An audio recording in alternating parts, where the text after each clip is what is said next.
கிண்டியை நோக்கி ஓடிய சித்தரஞ்சன் கார், அமைச்சர்கள் புடைசூழ நடந்த தடபுடல் விருந்து, ஆளுநர் விருந்தில் ஸ்டாலின் அடித்த யூ டர்ன், ஆட்டுக்கு தாடி நாட்டுக்கு ஆளுநர் நிலைப்பாட்டில் திடீர் மாற்றம் ஏன்? ஆமாங்க, இன்றைய மூன்றாம் கண் பகுதியில் ஆளுநர் தேநீர் விருந்தை புறக்கணிப்பதாக சொல்லப்பட்டுவிட்டு திடீர் என முதலமைச்சர் ஸ்டாலின் ஏன் அந்த விருந்தில் நேரில் பங்கேற்றார் என்பதை பற்றித்தான் விரிவா பேச இருக்கிறோம். வாருங்கள் நிகழ்ச்சிக்குள் போலாம். ஆளுநர் ஆர்.என். ரவிக்கும் முதலமைச்சர் ஸ்டாலின் அரசாங்கத்திற்கும் எப்பொழுதுமே ஏழாம் பொருத்தமாகத்தான் இருந்து வருது. சட்டமன்றத்தில் திமுக அரசு எழுதி கொடுத்த உரையை வாசிக்க மறுத்தது, சட்டமன்றத்திலிருந்து ஆளுநரை விரட்டிவிட்டதாக துண்டை தூக்கி தோளில் போட்ட குறையாக பொன்முடி உள்ளிட்ட அமைச்சர்களின் செய்கை சம்பவம் என ஆளுநருக்கும் முதலமைச்சர் ஸ்டாலின் அரசாங்கத்திற்குமான மோதல் நீண்ட வரலாறு கொண்டது. ஆட்டுக்கு தாடியும் மாநிலத்திற்கு ஆளுநரும் எதற்கு என்று கேட்ட திமுக தொடர்ந்து தமிழ்நாடு ஆளுநர் ஆர்.என். ரவியுடன் பல்வேறு நிலைகளில் முரண்பட்ட போக்கைத்தான் காட்டி வந்தது. 2022ஆம் ஆண்டு சுதந்திர தினத்தின் பொழுது ஆளுநர் அளிக்கும் விருந்தை கோவிட் பரவல் காரணமாக மாற்றி 2023 ஏப்ரல் 14ஆம் தேதி நடத்தப்பட்டது. அப்போது நீட் தொடர்பான மசோதாவிற்கு ஆளுநர் ஒப்புதல் அளிக்கவில்லை என சொல்லி அந்த விருந்தை முதலமைச்சர் ஸ்டாலின் புறக்கணித்தார். இப்படி ஆட்சிக்கு வந்ததிலிருந்தே ஆளுநரை தொடர்ச்சியாக எதிர்த்து அரசியல் செய்து வந்தது திமுகவும் முதலமைச்சர் ஸ்டாலினும். இதில் ஒருபடி மேலே போய் ஆளுநரை மாற்றாதீர்கள், ஆளுநர் ஆர்.என். ரவியே இருக்கட்டும், அப்படி இருந்தால்தான் திமுக வெற்றி பெறும் என்று வெளிப்படையாகவே அறிவித்தது திமுக. இன்னமும் நீட் தேர்வு ரத்து செய்யப்படவில்லை. கருத்தியல் ரீதியாக ஆளுநர் ஆர்.என். ரவி இன்னமும் தமிழ்நாட்டிற்கு எதிரான கருத்துக்களை கூறுவதை நிறுத்திய பாடில்லை. செந்தில் பாலாஜிக்கு பொன்முடிக்கு அமைச்சர் பதவி கொடுக்கும் விவகாரத்தில் ஸ்டாலினுக்கு எதிராகத்தான் ஆளுநர் ஆர்.என். ரவி இருக்கின்றார். ஆனாலும் கூட திடீரென்று ஆளுநர் அளிக்கும் தேநீர் விருந்தில் முதலமைச்சரே ஏன் கலந்து கொண்டார் என்பதை அறிந்து கொள்ள விரைந்தது நம்முடைய மூன்றாம் கண் குழு. ஆளுநர் தேநீர் விருந்து விவகாரத்தில் சுட சுட பல சுவையான அரசியல் பந்தியை அவிழ்த்து விட்டன நம்முடைய சோர்ஸ்கள். அதாவது ஸ்டாலினோட அடுத்த கட்ட அரசியலின் மூவின் பல ஃபைல்கள் ஆளுநரின் ஒப்புதலுக்கு பிறகுதான் அமலுக்கு வரும் கட்டாயம் இருக்கிறதாம். இதனால் தான் ஆளுநரிடம் அனுசரிச்சே போகலாம் என்ற முடிவுக்கு ஸ்டாலின் தற்பொழுது வந்திருக்கிறார். என்ன சொல்றீங்க, புரியலையே அப்படின்னு நீங்க குழம்பி பார்க்கக்கூடியது நன்றாகவே எனக்கு தெரியுது.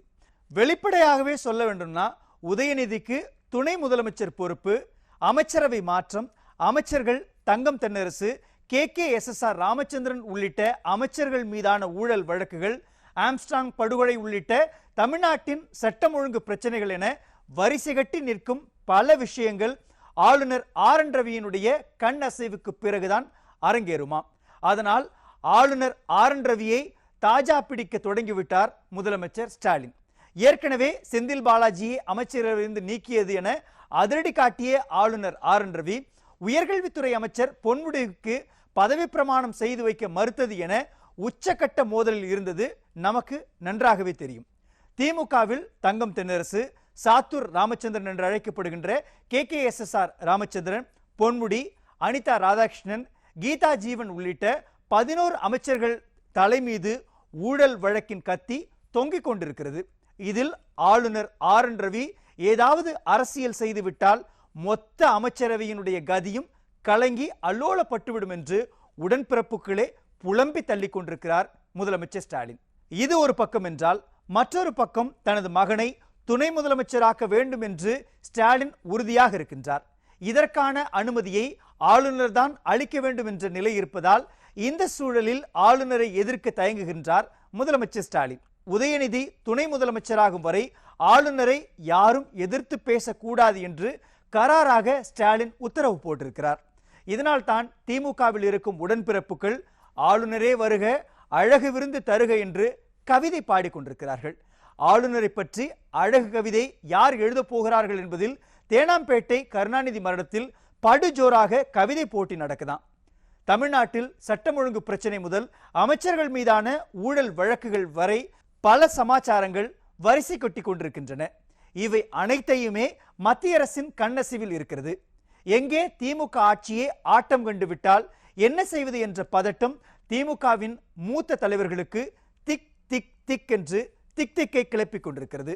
இதனால் தான் கருணாநிதிக்கு 100 ரூபாய் நாணயம் வெளியிட உதவியது, திமுக ஊழல் ஃபைலை வெளியிட்ட அண்ணாமலையே ஸ்டாலின் அழைத்து பேசியது, மத்திய அமைச்சர் ராஜ்நாத் சிங்கிற்கு சிவப்பு கம்பளம் விரிப்பது என கஜோராக ஜகார் செய்கிறது தேனாம்பேட்டை கருணாநிதி மடம்.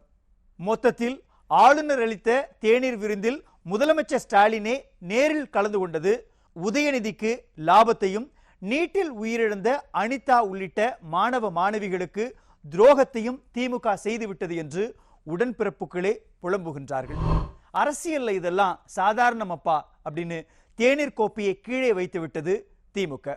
உதயநிதிக்கு பரிவட்டம் கட்டவும் அமெரிக்காவுக்கு துணிமணியை மடிக்கவும் தயாராகிவிட்டார் நம்முடைய கலியுக அரசன்.